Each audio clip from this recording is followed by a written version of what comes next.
When we're thinking about nephrons, we're going to subdivide them into two main bits. The renal corpuscle, this is made up of the glomerulus and the glomerular capsule. Previously, the glomerular capsule was called Bowman's capsule, but we're going to call it the glomerular capsule because that better describes where it is and what it's surrounding. The rest of the nephron is called the renal tubule, and this gets broken down into four different parts: the proximal convoluted tubule, the nephron loop, the distal convoluted tubule, and the collecting duct. In addition to those structures that are officially parts of the nephron, there are some related blood vessels that have to be part of this discussion as well. These are called the afferent arteriole, the efferent arteriole, and the paratubular capillaries.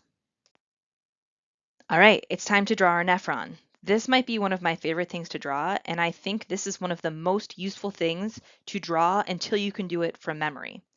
What we're going to do is subdivide our page into a renal corpuscle portion and a renal tubule.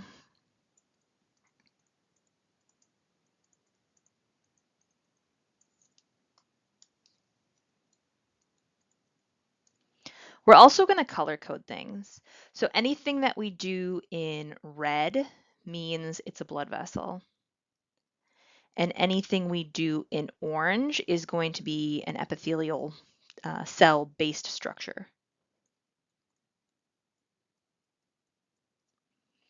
All right, so first our renal corpuscle. This consists of a glomerular capsule which surrounds a glomerulus. So to draw the glomerular capsule, it's kind of like a backwards C.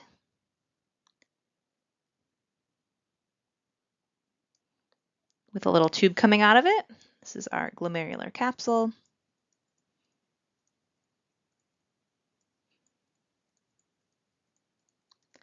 And inside of the glomerular capsule is the glomerulus. So this is like a big ball of capillaries.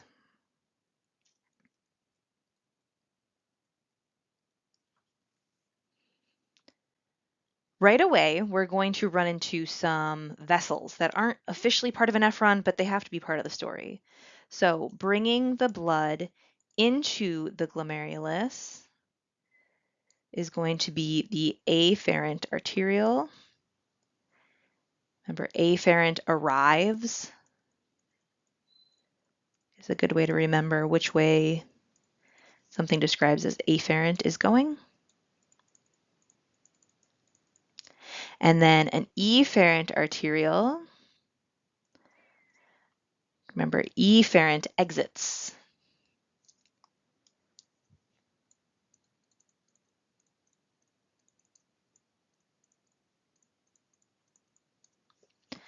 All right, so that is our renal corpuscle.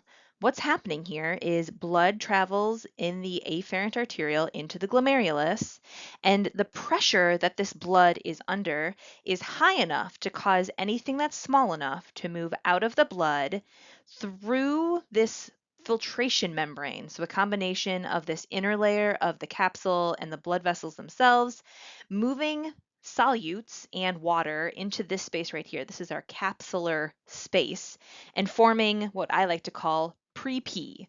So filtration is happening here inside of the renal corpuscle. Water and small solutes are moving out of the blood and into this capsular space, so the space within the capsule. All right, what happens to that pre-P or that filtrate or that tubular fluid? All of those words can be used interchangeably. It's going to travel down the remainder of the renal tubule. So the first portion of the renal tubule that's right next to the renal corpuscle is a wavy tube called the proximal convoluted tubule.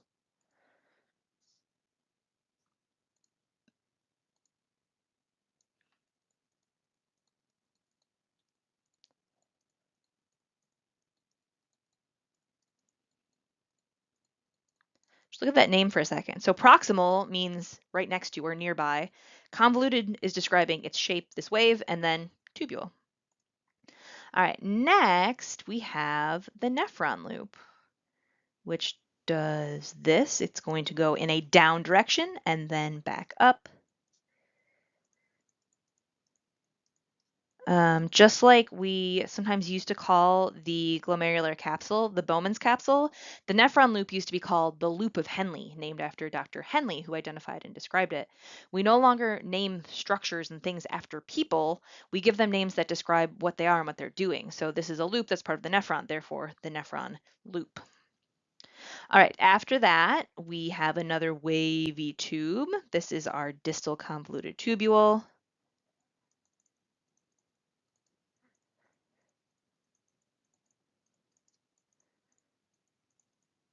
So proximal, closer versus distal, further away, tubule. And then finally, the collecting duct.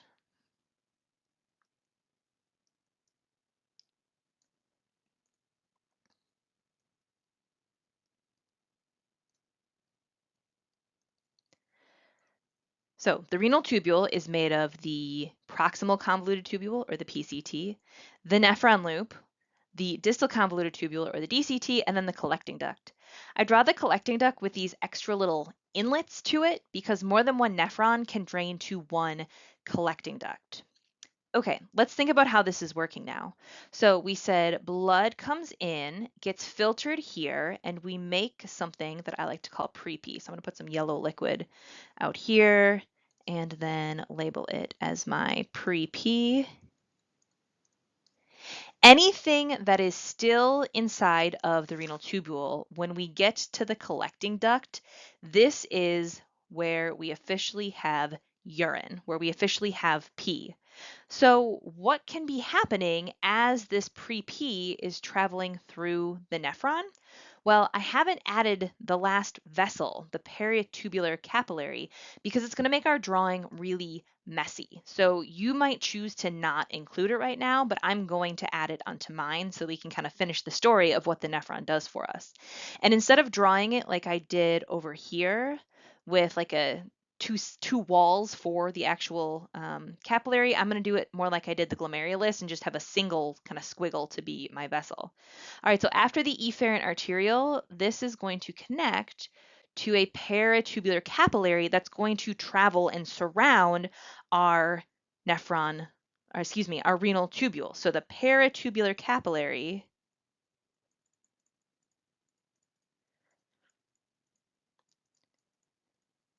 is intimately associated with the renal tubule. So that's why tubular is in its name. Peri means next to or nearby.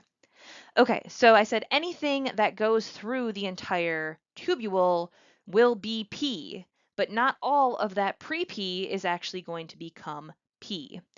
As that pre-pee is traveling through the renal tubule, two additional processes can happen. One of these processes is called reabsorption. I'm going to draw reabsorption in a little blue arrow right here. Reabsorption allows us to take molecules out of the renal tubule and put them back into the blood. So I'm going to show a little blue arrow right here. This is how things like ions and nutrients like glucose and amino acids that are small enough to be filtered and become the part of the pre-pee are reabsorbed so they don't end up in the pee. We should go back and add a filtration arrow so that we make this really complete. So filtration was happening here. It's the movement of water and small solutes out of the blood to make the pre-pee. And then there's one other thing that can happen. Let's do this in navy. We're going to have one more arrow. This is going to be secretion. Secretion allows us to take things that were not filtered out of the blood and put them into the renal tubule. So if a molecule wasn't filtered, it stayed in the blood here, and now it's in the peritubular capillary, we can move it out of the blood into the tubule, and now it's in the tubule, and it's going to end up in the pee. Things like glucose and amino acids, things that we want to keep, are going to be filtered go through a bit of the tubule, but then be reabsorbed. Now they're back in the blood and are eventually going to head back via the renal vein into the inferior vena cava. So this is a nephron. It is the functional unit of the kidney. It's the thing that does the job of making pee. And the way it does that is by using these three processes: filtration that happens here at the renal corpuscle, and then reabsorption and secretion that take place along the length of the renal tubule.